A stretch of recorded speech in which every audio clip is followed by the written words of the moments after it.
Hello दोस्तों, आप लोगों का फिर से एक बार स्वागत है हमारे इस YouTube चैनल पे। मैं हूं आपका दोस्त और एजुकेटर रुपेश कुमार। तो मैं आज एक और टॉपिक लेके थर्मोडायनामिक का आपके लिए आ गया हूं। टॉपिक का नाम है work done bye ideal gas, आदर्श गैस द्वारा किया गया कार्य। बट इस केस में हम क्या करने वाले हैं, एडियाबेटिक प्रोसेस देखने वाले हैं। एडियाबेटिक कंडीशन है हमारा, तब के केस में हम क्या करेंगे, वर्क डन देखेंगे जो आइडियल गैस द्वारा किया जा रहा है, आदर्श गैस द्वारा किया जा रहा है। ठीक है, तो दो टाइप्स हम देखने वाले हैं, एडियाबेटिक रिवर्सिबल एक्सपेंशन और हम देखेंगे एडियाबेटिक इरिवर्सिबल एक्सपेंशन। ठीक है, तो एडियाबेटिक रिवर्सिबल एक्सपेंशन मीन्स रुद्धोष्म उत्क्रमणीय प्रसार के केस में देखेंगे और हम इरिवर्सिबल रुद्धोष्म अनुत्क्रमणीय प्रसार के केस में देखने वाले हैं। ठीक है, इससे पहले वाले जो वीडियो लेक्चर है मेरा work done bye ideal gas, मैंने एक और दो वीडियो लेक्चर और कराया है। उसमें क्या किए हम लोग, आइसोथर्मल रिवर्सिबल एक्सपेंशन देखें। उस केस में क्या था हमारा, आइसोथर्मल किए हम लोग। ठीक है, आइसोथर्मल के समतापी केस में हम लोगों ने कर लिए हैं। ठीक है, तो इसमें हम लोग क्या करने वाले हैं, एडियाबेटिक जब हमारा कंडीशंस हो तब के केस में हम क्या करने वाले हैं, वर्क डन देखेंगे आइडियल गैस का। ठीक है, आइडियल गैस द्वारा किया गया कार्य, कंडीशन क्या है हमारा, एडियाबेटिक रिवर्सिबल और एडियाबेटिक इरिवर्सिबल। तो सबसे इस वीडियो लेक्चर में मैं आपको दो चीज़ बताने वाला हूँ, जनरल कॉन्सेप्ट बताने वाला हूँ एडियाबेटिक प्रोसेस से रिलेटेड, जो भी work done, internal energy, enthalpy कैसे फाइंड करेंगे। देन हम लोग देखने वाले हैं एडियाबेटिक इरिवर्सिबल एक्सपेंशन का वर्क डन, हम यहाँ पे इसका डिराइव करने वाले हैं। ठीक है, क्या देखेंगे, एडियाबेटिक इरिवर्सिबल एक्सपेंशन का हम लोग यहाँ पे डेरिवेशन करने वाले हैं। देन हम लोग नेक्स्ट वीडियो लेक्चर में सेपरेट वीडियो में क्या करने वाले हैं, हम लोग एडियाबेटिक रिवर्सिबल एक्सपेंशन को डिटेल में हम समझेंगे। तो आज वीडियो लेक्चर हम जनरल कॉन्सेप्ट से स्टार्ट करते हैं और हम एडियाबेटिक इरिवर्सिबल एक्सपेंशन को समझते हैं। सबसे पहले हम लिखते हैं एडियाबेटिक होता क्या है। एडियाबेटिक, अगर एडियाबेटिक एक्सपेंशन एडियाबेटिक प्रोसेस बोलें तो क्या होता है, no heat is allowed to enter or leave the system. ठीक है, तो क्या होगा, लीव द सिस्टम, मतलब कोई भी एक, हम यहाँ पर एक एज्यूम कर लेते हैं, एक सिस्टम है हमारे पास, ये सिस्टम है हमारा। इस सिस्टम में ना तो कोई हीट ऐड हो सकता है, सिस्टम ना तो कोई हीट अपना ऐड होने देता है, ना ही अपने से कोई हीट बाहर जाने देता है। ठीक है, तो ऐसा क्या हो रहा है, सिस्टम में ना तो कोई हीट कहीं बाहर से सिस्टम में हीट आ रहा है और ना ही सिस्टम से हीट बाहर जा रहा है। इसी को हम लोग क्या बोलते हैं, एडियाबेटिक प्रोसेस बोलते हैं। तो आप समझ गए एडियाबेटिक क्या होता है, सिस्टम में ना तो बाहर से हीट आ सकता है और ना ही सिस्टम से हीट जा सकता है। ऐसा प्रोसेस को हम क्या बोलते हैं, एडियाबेटिक प्रोसेस बोलते हैं। जैसे हम लोगों ने आइसोथर्मल देखा तो वहाँ पे क्या था, टेम्परेचर कांस्टेंट रहता था, वैसे यहाँ पे क्या होगा, हीट कांस्टेंट होगा सिस्टम का। क्या होगा, हीट कांस्टेंट होगा सिस्टम का। तो इसके लिए हम क्या लिखेंगे, Q is equal to 0। System में हीट कांस्टेंट है, कोई भी चेंजेस नहीं हो रहा है, तो Q इज इक्वल टू यहाँ पे 0 लिखते हैं हम लोग। किसके केस में, एडियाबेटिक के केस में। तो यहाँ तक आपको समझ में आ गया होगा एडियाबेटिक प्रोसेस क्या हो रहा है। तो अगर हम देखें फर्स्ट लॉ ऑफ थर्मोडायनेमिक्स से क्या होता है, फर्स्ट लॉ ऑफ थर्मोडायनेमिक्स। ठीक है, तो क्या हम लोगों ने फर्स्ट लॉ ऑफ थर्मोडायनेमिक्स में क्या देखा है, delta U is equal to Q plus W। तो यहाँ पे पता है अगर आपको एडियाबेटिक प्रोसेस बोला जाए तो Q इज इक्वल टू 0 होता है, तो क्या हो जाएगा, delta U is equal to W। तो यहाँ पे वर्क डन और इंटरनल एनर्जी दोनों इक्वल हो जाते हैं। ठीक है, तो ये वाला आप याद रखेंगे, इंटरनल एनर्जी और वर्क डन दोनों इक्वल हो जाते हैं। अब एक एक करके हम क्या देखने वाले हैं, एक्सपेंशन के केस में देखेंगे और हम लोग कंप्रेशन के केस में देखेंगे कि क्या होगा वर्क डन। सबसे पहले हम लेते हैं एक्सपेंशन। अगर हम एक्सपेंशन के केस में देखें तो हमारा जो रिलेशन आया है क्या है, एडियाबेटिक के केस में delta U is equal to W आया है ना, delta U is equal to W आया है। इंटरनल एनर्जी चेंज है, ये क्या है, चेंज इन इंटरनल एनर्जी, आंतरिक ऊर्जा में परिवर्तन, IE लिखते हैं। इंटरनल एनर्जी में चेंज है, ये क्या है, वर्क डन है, वर्क डन। ठीक है, अगर देखो एक्सपेंशन हो रहा है तो मैंने आपको बताया हूँ, जैसे अब यहाँ पर क्या हो रहा है, यहाँ तक ले लेते हैं, मान के चलते हैं हम एक हमारा पिस्टन लगा दिए है ना, एक सिस्टम है हमारा, ये गैस है, आइडियल गैस है यहाँ पे। तो क्या होगा, work done by the gas. कहने का मतलब ये है कि ये जो प्रेशर लगाता है PG, जैसे मैंने आपको आइसोथर्मल रिवर्सिबल एक्सपेंशन के केस में डिटेल में मैंने समझाया है, और एक क्या करते हैं हम बाहर से P एक्सटर्नल लगाते हैं, है ना। तो एक्सपेंशन के केस में क्या होता है, PG ज़्यादा होना चाहिए P एक्सटर्नल से। जब ज़्यादा होता है तो क्या होता है, गैस एक्सपेंड होता है, गैस एक्सपेंड होता है। तो इसको हम क्या बोलते हैं, work done by the gas, यही बोलते हैं हम लोग, work done by the gas. तो work done by the gas के केस में क्या होता है, एक्सपेंशन होता है। ये वाला भी पॉइंट मैंने एक्सप्लेन कर दिया हूँ, आप प्रीवियस वीडियो लेक्चर को देखोगे तो आपको बहुत ही अच्छी वे में समझ में आ जाएगा। ठीक है, तो क्या होगा, work done by the gas से क्या होता है, एक्सपेंशन होता है, क्योंकि गैस जो पीजी होता है हमारा, प्रेशर ऑफ द गैस जो होता है वो ज़्यादा होता है किससे, पी एक्सटर्नल से, तो गैस क्या होता है हमारा, एक्सपेंड होता है, एक्सपेंशन होता है। तो ये हमारा मान के चलेंगे एक्सपेंशन के केस में अगर work done by the gas है, ये क्या है, W work done by the gas है। तो work done by the gas को हम किस में लिखते हैं, निगेटिव फॉर्म में लिखते हैं। तो हमें क्या करना पड़ेगा, डेल्टा यू को भी निगेटिव में लिखना पड़ेगा, तभी दोनों इक्वल होंगे ना। अगर इसी इक्वेशन से आप देखोगे तो delta U is equal to W है, इक्वल है।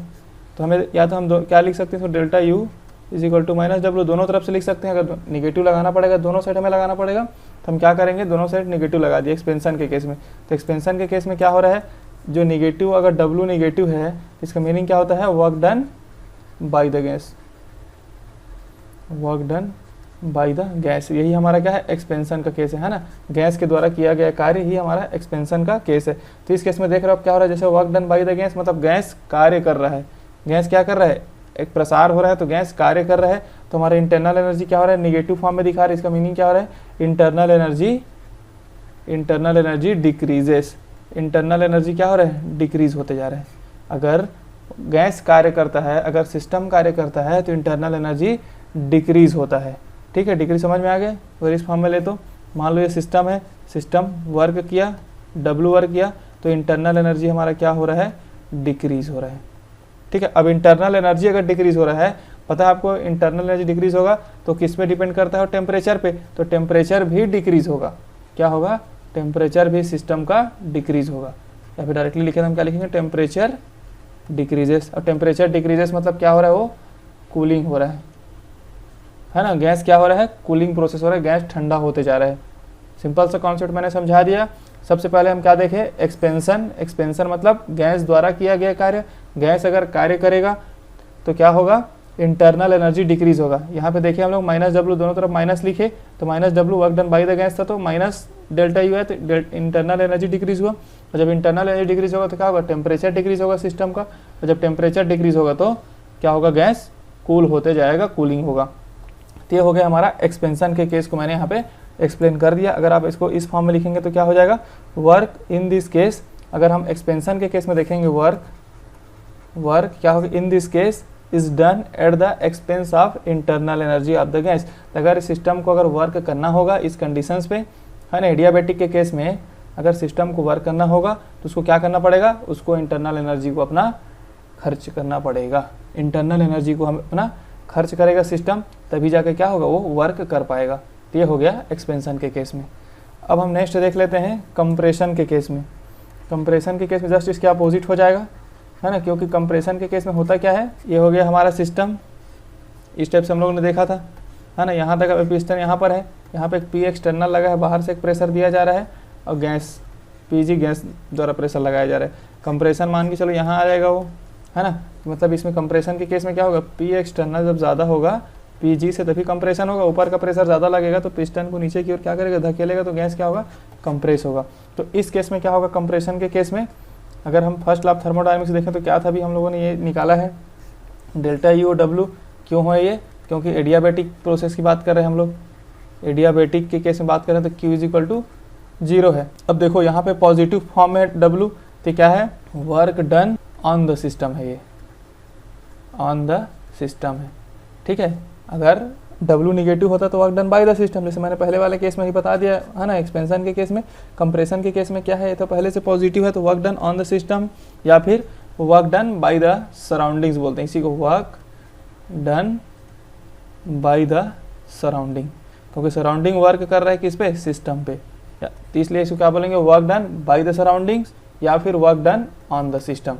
ये हो गया। तो देखो यहाँ पर जब ये work done on the system हो रहा है, मतलब पॉजिटिव में है, तो इंटरनल एनर्जी भी किस में, पॉजिटिव में है, मतलब वो इंक्रीज होगा। तो अगर work done on the system होता है तो हमारा इंटरनल एनर्जी क्या होता है, इंक्रीज होता है। क्या हो रहा है, इंक्रीजेस। ठीक है, इंटरनल एनर्जी इंक्रीज होगा तो क्या होगा, हमारा टेम्परेचर इंक्रीज होगा। टेम्परेचर क्या होगा, इंक्रीज होगा। और टेम्परेचर इंक्रीज होगा मतलब गैस क्या होगा, हॉट होगा, कूल नहीं होगा, क्या होगा, वो गर्म होना स्टार्ट हो जाएगा, हॉट होना स्टार्ट हो जाएगा, है ना।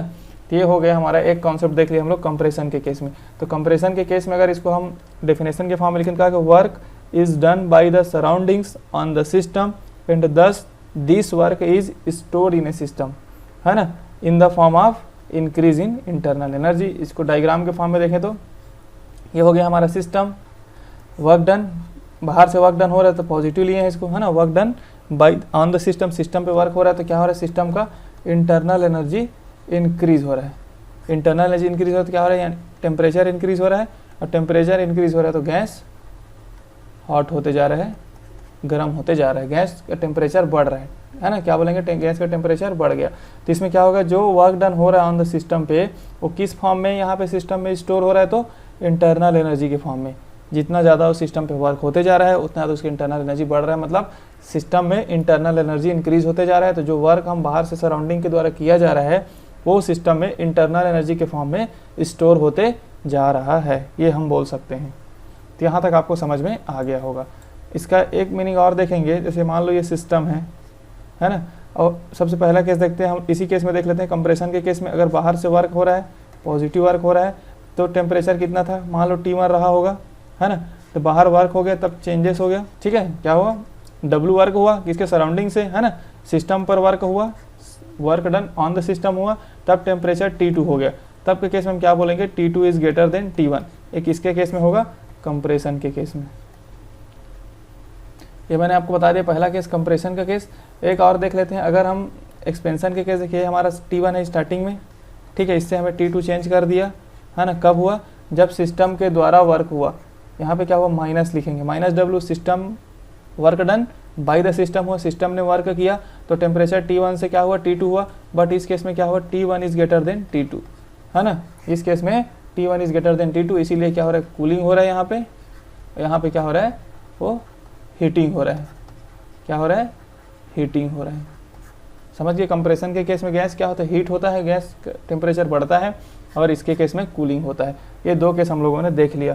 अब हम क्या करेंगे, एक एक करके कैलकुलेशन करते हैं, डेल्टा यू एक एक करके समझते हैं कैसे हम इसको फाइंड करने वाले हैं। तब देखते हैं कैलकुलेशन, है ना, कैलकुलेशन देखते हैं किसका, सबसे पहले देखेंगे डेल्टा यू का। तो आपको पता होगा, अगर हम जनरल कॉन्सेप्ट देखें, जनरल फार्मूला देखते हैं, तो हम हीट कैपेसिटी वाले जो वीडियो लेक्चर से क्या देखे थे हम लोग, heat capacity CV is equal to क्या हो रहा था, du/dt एट कांस्टेंट वॉल्यूम। तो इसी एक्सप्रेशन को आगे करेंगे तो हम क्या हो जाएगा, इसको अगर इसको du कर देते हैं और t इधर ट्रांसफ़र कर देते हैं तो CV/dt, ये हो गया हमारा कॉन्सेप्ट। अगर इसको हम लोग फाइनाइट चेंज कर दें, है ना, फाइनाइट मतलब कुछ, d क्या दिखाता है, d हमारा जो होता है स्मॉल d, स्मॉल चेंजेस को दिखाता है। अगर हम इसको बड़ा चेंजेस लें तो क्या लिखेंगे, delta u is equal to CV/t। तो ये हमारा निकल गया डेल्टा u, तो यहाँ से क्या निकला, CV/t, ठीक है। इसको मैंने डिटेल में भी एक्सप्लेन किया है, आपको हीट कैपेसिटी वाले वीडियो लेक्चर को देखोगे तो आपको और अच्छे से समझ में आ जाएगा। ये हमारा क्या है, heat capacity at constant volume है। ये क्या हमारा टेम्परेचर चेंज क्या है, delta T is equal to T2 - T1। ये हमारा क्या था, इनिशियल टेम्परेचर था, जो भी मैंने ऊपर में बताया, इनिशियल टेम्परेचर था सिस्टम का। ये हमारा क्या है, फाइनल टेम्परेचर है, जब work done on the system होता है, फिर work done by the system होता है। तो दोनों केस के लिए अलग अलग मैंने यहाँ पे ऊपर में बता दिया है, ठीक है। तो यहाँ तक आपको समझ में आ गया होगा। तो डेल्टा यू कैसे कैलकुलेट करोगे आप, CV/dt से, अगर इरिवर्सिबल एडियाबैटिक प्रोसेस की बात कर रहे हैं तो। अब सेकेंड हम देख रहे हैं यहाँ पर डेल्टा H का कैलकुलेशन, ठीक है। तो क्या होता है, हम पता है delta H is equal to, हम लोगों ने देखा था, H is equal to enthalpy is equal to क्या होता है, U + PV होता है, ये हम लोगों ने देखा था। अगर मैं इसको डेल्टा लगा दूं तो क्या होगा, delta U plus delta, sorry यहाँ पे क्या है, PV है ना, PV, तो डेल्टा क्या होगा, PV। यहाँ तक समझ में आ गया। अब हमें आइडियल गैस से पता है PV इज इक्वल टू क्या होता है, nRT। अगर 1 मोल ऑफ आइडियल गैस है तो mole n is equal to क्या रखेंगे, 1, तो PV is equal to RT। 1 mole है मतलब n इज इक्वल टू 1 हो गया ना, तो PV is equal to RT। तो यहाँ पे रख देते हैं हम लोग डेल्टा U प्लस डेल्टा, क्योंकि यहाँ पे P और V था, यहाँ पे लिख देते हैं RT।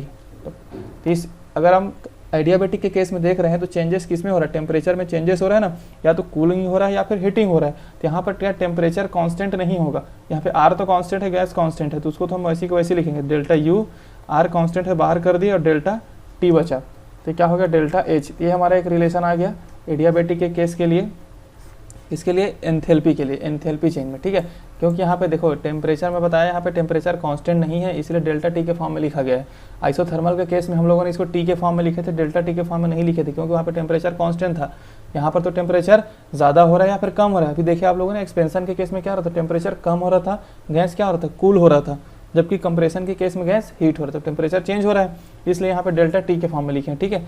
बट आपको पता है, अब हम इसको क्या करेंगे, सिंपल वे में सॉल्व करते हैं। Delta H is equal to delta U plus क्या करने वाले हैं हम यहाँ पे, आर और डेल्टा टी। अब डेल्टा यू का हम वैल्यू रख देते हैं यहाँ पे डेल्टा एच, जो अभी हम लोगों ने यहाँ पे निकाला है, delta U is equal to C V delta T, C V delta T plus R delta T. यहाँ तक आपको समझ में आ गई, C V delta T, R delta T. तो क्या हो गया यहाँ पे, delta H delta T comma कर देते हैं, तो क्या बचेगा, सी वी प्लस आर, ठीक है। अब एक इससे पहले वाले वीडियो लेक्चर में मैंने ये बता चुका हूँ आपको, C P minus C V is equal to क्या होता है, आर। तो यहाँ पर क्या लिखेंगे, C P is equal to क्या लिख सकते हैं, आर प्लस सी वी लिख सकते हैं। तो यहीं पर है सी वी प्लस आर को क्या लिख सकते हैं, सी पी। तो यहाँ पर इसको क्या लिखेंगे, delta T C P delta H. तो ओवरऑल रिलेशन क्या होगा, delta H is equal to C P delta T. ये वाला एक एक्सप्रेशन आ गया, डेल्टा एच के लिए सी पी डेल्टा टी और डेल्टा यू के लिए सी वी डेल्टा टी। ये हम लोगों ने निकाल लिया, डेल्टा यू और डेल्टा एच। अब हम क्या करने वाले हैं, वर्क डन देखने वाले हैं। तो अभी हम लोगों ने क्या देखा था, फर्स्ट लॉ ऑफ थर्मोडायनेमिक्स से delta U is equal to Q plus W था। अब क्यू तो क्या हमारा जीरो है, क्यों, अभी हम लोग क्या पढ़ रहे हैं, एडियाबेटिक के केस में पढ़ रहे हैं पूरा एक्सप्रेशन। अभी एडियाबेटिक के केस में तो क्या था, delta U is equal to क्या था, डब्ल्यू था, मतलब इक्वल था दोनों। तभी यू का वैल्यू हम लोगों ने क्या निकाला, सी वी डेल्टा टी। यही हमारा क्या है, यही हमारा वर्क डन है, यही हमारा क्या है, वर्क डन है। तो अभी हम लोग तीनों एक्सप्रेशन को एक साथ लिखते हैं यहाँ पर। तो delta U is equal to क्या था, C V delta T, delta H is equal to क्या है, सी पी डेल्टा टी, और हमारा वर्क डन भी क्या है, सी वी डेल्टा टी। तो अब ध्यान से देखोगे तो तीनों टर्म किस पे डिपेंड कर रहा है, टेम्परेचर्स पे, depends on delta T. Temperature पे क्या कर रहे हैं, डिपेंड कर रहा है। टेम्परेचर क्या है हमारा, T2 माइनस T1 में बता दिया आपको, T1 क्या इनिशियल है, T2 फाइनल है। अगर हमें क्या करना पड़ेगा, अब हमें ये फाइनल टेम्परेचर, ये क्या हमारा फाइनल टेम्परेचर हमें फाइंड करना होगा, क्योंकि आपको पता है अगर फाइनल टेम्परेचर चेंज हो रहा है, टेम्परेचर चेंज होता है अलग अलग प्रोसेस के लिए, अलग अलग टाइम पे क्या होता है, फाइनल टेम्परेचर चेंज होता जाता है, तो हमारा डेल्टा टी भी क्या होगा, वेरी करेगा, डेल्टा टी भी वेरी करेगा, क्योंकि पता है आपको delta T is equal to T2 minus T1 है। तो हमें फाइनल टेम्परेचर फाइंड करना है, तब हम ओवरऑल हम क्या करेंगे, इस सब एक्सप्रेशन को निकाल पाएंगे। क्योंकि हमें इनिशियल टेम्परेचर तो पता रहता है सिस्टम का, देन हम उसको क्या करा रहे हैं, work done by the system, work done on the system हो रहा है विदाउट हीट, है ना, हीट दे ही नहीं रहे हैं बाहर से ना अंदर से ले रहे हैं, यही हमारा प्रोसेस ओवरऑल, ठीक है। तो इस केस में क्या निकालना है, हमें फाइनल टेम्परेचर फाइंड करना है। इसको हम क्या करेंगे, दो प्रोसेस के थ्रू देखेंगे, इरिवर्सिबल एक्सपेंशन के थ्रू और एक रिवर्सिबल एक्सपेंशन के थ्रू। प्रोसेस क्या है हमारा फाइनल टेम्परेचर के लिए, है ना, प्रोसेस हम देखने वाले हैं एक इरिवर्सिबल, जो इस वीडियो लेक्चर में हम देखेंगे, और दूसरा हम देखेंगे रिवर्सिबल, जो नेक्स्ट वीडियो लेक्चर में हम डिटेल में समझने वाले हैं, ठीक है। तो अगर मैं इसको समराइज़ करूँ इस पूरे जो अभी कॉन्सेप्ट को, तो क्या होगा वो, ये हमारा हो गया सिस्टम, ठीक है। सिस्टम क्या करता है, सबसे पहले सिस्टम का हीट तो जो है, हीट चेंज तो सिस्टम को हो ही नहीं रहा है, सिस्टम और सराउंडिंग के साथ, ये हो गया हमारा एडियाबेटिक प्रोसेस, ठीक है। या तो सिस्टम पे वर्क हो रहा है तो पॉजिटिव लिखेंगे, या सिस्टम वर्क कर रहा है तो हम निगेटिव लिखेंगे। अगर सिस्टम पे वर्क हो रहा है ना, सिस्टम पे वर्क हो रहा है तो क्या होगा, हमारा जो इंटरनल एनर्जी है वो इंक्रीज हो रहा है, उससे क्या हो रहा है, टेम्परेचर भी इंक्रीज हो रहा है, तो गैस क्या हो रहा है, हीट हो रहा है। ये मैंने एक केस ये हो गया। अगर work done by the system है तो क्या होगा, इंटरनल एनर्जी डिक्रीज होगा सिस्टम का, तो क्या होगा, टेम्परेचर भी डिक्रीज होगा, और टेम्परेचर डिक्रीज होगा तो क्या होगा, गैस कूल होगा। तो ये हम लोगों ने इतना सारा प्रोसेस देखे। तो इसमें क्या था हमारा, मान लो स्टार्टिंग टेम्परेचर T1 हम लोगों ने, हमें पता है सिस्टम का स्टार्टिंग टेम्परेचर पता था, तो हमें क्या निकालना पड़ेगा, T2 फाइनल टेम्परेचर। यही हमारा मोटिव है। इरिवर्सिबल और रिवर्सिबल जो अभी हम लोग करने वाले हैं, उसके केस में हमें क्या करना है, हमें फाइनल टेम्परेचर फाइंड करना है, जिससे हमें पूरा वर्क डन, एंथैल्पी और एंट्रोपी चेंज निकालने में इजी हो जाएगा पूरे इस सिस्टम का एडियाबेटिक। अब हम देखते हैं, हमारा पहला केस क्या है, इरिवर्सिबल एडियाबेटिक एक्सपेंशन, है ना, अनुत्क्रमणीय जो रुद्धोष्म प्रसार के बारे में हम समझेंगे। इसमें दो केस हम देखने वाले हैं, फ्री एक्सपेंशन और कांस्टेंट एक्सटर्नल प्रेशर के केस में हम लोग एक्सपेंशन देखेंगे एडियाबेटिक प्रोसेस का, ठीक है। तो सबसे पहले हम देखते हैं फ्री एक्सपेंशन। जैसे कि मैंने अपने प्रीवियस वीडियो लेक्चर जो आइसोथर्मल इरिवर्सिबल एक्सपेंशन को मैंने डिटेल में एक्सप्लेन किया, उसमें भी मैंने बताया फ्री एक्सपेंशन को हम क्या बोलते हैं, एक ज़ीरो प्रेशर बोलते हैं। क्यों बोलते हैं मैं आपको बताने वाला हूँ, क्योंकि अगर आप फ्री एक्सपेंशन की बात करोगे, अगर हम एक सिलेंडर ले लेते हैं, यहाँ पर एक पिस्टन लगा दिए हैं, तो यहाँ पे क्या है, गैस है ना, आइडियल गैस है। अगर इधर से हम क्या लगाते हैं, पी एक्सटर्नल लगाते हैं बाहरी प्रेशर, और गैस हमारा प्रेशर लगाता है ऊपर की ओर। अगर फ्री एक्सपेंशन होना चाहिए, मतलब गैस को फ्रीली एक्सपेंड होना है, तो क्या करना पड़ेगा, हमें पी एक्सटर्नल को ज़ीरो करना पड़ेगा। ठीक है, इसीलिए हम इसको क्या बोल रहे हैं, ज़ीरो प्रेशर। तो पी एक्सटर्नल अगर हमारा ज़ीरो है, जो बाहर से हम जो प्रेशर लगा रहे हैं गैस पे या सिस्टम पे, अगर वो ज़ीरो है, तभी तो गैस क्या करेगा, फ्री प्रसार हो पाएगा गैस का, फ्री एक्सपेंशन हो पाएगा गैस का। तो फ्री एक्सपेंशन के केस में क्या होता है, पी एक्सटर्नल ज़ीरो होता है, तो वर्क डन भी ज़ीरो होगा, क्योंकि वर्क डन क्या होता है, पी डेल वी है ना, तो पी ज़ीरो है ना, पी एक्सटर्नल ज़ीरो है, तो ये टर्म ज़ीरो है प्रेशर, तो टोटल वर्क डन क्या हो जाएगा हमारा, ज़ीरो हो जाएगा। तो फ्री एक्सपेंशन के केस में वर्क डन ज़ीरो हो गया। अब आपको पता है फर्स्ट लॉ ऑफ थर्मोडायनेमिक्स से क्या होता है, delta U is equal to Q plus W. हम यहाँ पे क्या देख रहे हैं, Q is equal to zero, क्योंकि हम किसके लिए पढ़ रहे हैं, एडियाबेटिक प्रोसेस के लिए है ना, रुद्धोष्म अभिक्रिया के लिए हम पढ़ रहे हैं, रुद्धोष्म या फिर एडियाबेटिक प्रोसेस के लिए पढ़ रहे हैं। तो एडियाबेटिक के केस में क्या होता है, हीट तो चेंज होता नहीं है सिस्टम का ना, सिस्टम बाहर से हीट लेता है ना, हीट देता है, तो Q is equal to zero है। तो क्यू इज इक्वल टू अगर जीरो रखते हैं यहाँ पर, तो क्या हो जाएगा, delta U is equal to W, delta U is equal to W. तो डब्लू वर्क डन तो जीरो है, तो यहाँ से क्या हो जाएगा, डेल्टा यू भी जीरो हो जाएगा। यहाँ तक हम लोगों ने देख लिया क्या क्या हो गया, work done press P external zero है सबसे पहला केस, तो हम लोग देखें वर्क डन जीरो निकला, वर्क डन जीरो निकला तो क्यू तो पहले से जीरो है, और delta U is equal to W निकला, तो डेल्टा यू भी जीरो हो जाएगा, क्योंकि वर्क डन जीरो है। तो अब हम डेल्टा एच देख लेते हैं। डेल्टा एच के लिए हम लोगों ने एक्सप्रेशन हम पढ़े थे अभी, क्या था उसमें, डेल्टा एन डेल्टा टी करके था है ना, डेल्टा एन और आर डेल्टा थी, आर भी था यहाँ पे एक गैस कांस्टेंट डेल्टा टी। अगर अब डेल्टा यू जीरो है और समझ रहे हो सिस्टम के इंटरनल एनर्जी जीरो है, तो कभी तो उसमें क्या होता है, अगर देखा जाए तो आइडियल गैस के लिए डेल्टा टी भी जीरो होगा, क्योंकि इंटरनल एनर्जी के ही फंक्शन क्या होता है, टेम्परेचर का होता है। इंटरनल एनर्जी किसका फंक्शन होता है, टेम्परेचर का। अगर इंटरनल एनर्जी जीरो है तो वहाँ पर टेम्परेचर चेंज भी जीरो होगा, तो क्या हो जाएगा, ये भी जीरो हो गया, इंटरनल एनर्जी भी जीरो होगा, तो डेल्टा एच भी क्या हो जाएगा, जीरो हो जाएगा। तो यहाँ पर मैंने सबसे पहले केस में क्या देखे, फ्री एक्सपेंशन के केस में क्या क्या जीरो हो गया। सबसे पहला तो पी प्रेशर जो बाहरी प्रेशर तो भी जीरो होता है, फिर एडियाबेटिक प्रोसेस तो Q is equal to zero हो गया, वर्क डन जीरो हो गया, वर्क डन जीरो हुआ तो डेल्टा यू भी जीरो होगा, डेल्टा यू और तो यहाँ पे क्या टेम्परेचर भी जीरो हो गया, डेल्टा यू जीरो हुआ तो, और डेल्टा यू और टेम्परेचर जीरो हुआ तो डेल्टा एच भी जीरो हो गया। तो इतना सारा पॉइंट हो गए, आप याद रखेंगे जीरो हो जाता है किस केस में, फ्री एक्सपेंशन के केस में। कंडीशंस क्या है, एडियाबेटिक इरिवर्सिबल एक्सपेंशन के केस में हम देख रहे हैं। ठीक है, इरिवर्सिबल की बात कर रहे हैं, अभी रिवर्सिबल वाला हम लोग नहीं पढ़े, रिवर्सिबल वाले नेक्स्ट वीडियो लेक्चर में डिटेल में समझेंगे।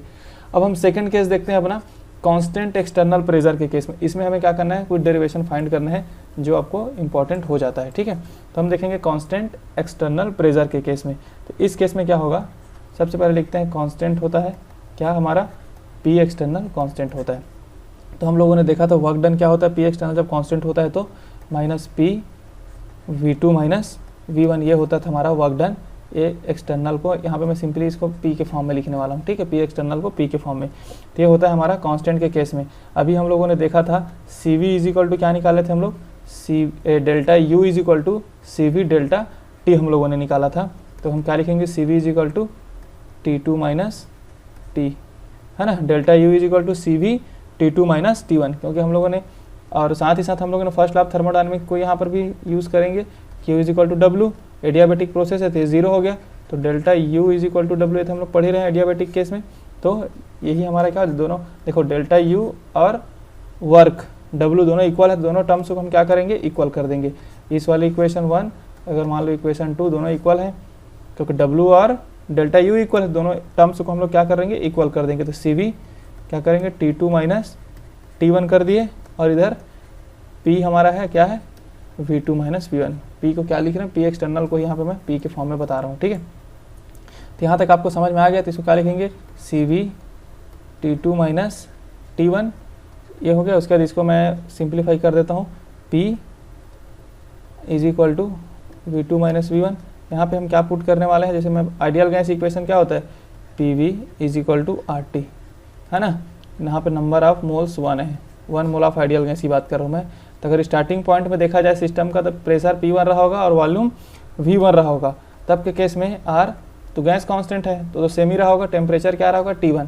स्टार्टिंग केस में देखना है ना, सिस्टम में जब सिस्टम पे वर्क नहीं किया है, सिस्टम क्या किया, वर्क नहीं किया है, इरिवर्सिबल प्रोसेस की बात कर रहे हैं, एक्सपेंशन की बात कर रहे हैं हम यहाँ पे, तो सिस्टम के द्वारा भी वर्क नहीं किया गया है, तब के केस में क्या है, प्रेशर P1 है और वॉल्यूम V1 है और टेम्परेचर T1 है।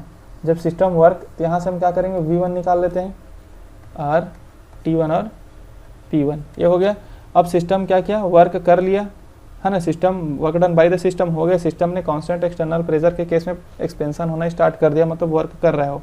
तब के केस में क्या हो, फाइनल के केस में प्रेशर P2 हो गया, वॉल्यूम चेंज होकर के क्या हो गया, V2 हो गया, और टेम्परेचर भी चेंज होकर क्या हो गया, T2 चेंज हो गया, टेम्परेचर कम हो गया, ठीक है, क्योंकि एक्सपेंशन से टेम्परेचर कम होगा ना। तो यहाँ से हम क्या निकालेंगे, V2, तो क्या हो जाएगा R T2 बाई P2, यहाँ तक हो गया हमारा। अब हम क्या करेंगे, V1 और V2 को इस वाले इक्वेशन में पुट कर देंगे, V1 और V2 की जगह पे, ठीक है। तो यहाँ पे क्या लिखेंगे, इधर है हमारा CV T2 माइनस T1, यहाँ पे लिखेंगे P, तो V2 वैल्यू क्या रखेंगे हम, R T2 by P2 minus R T1 by P1।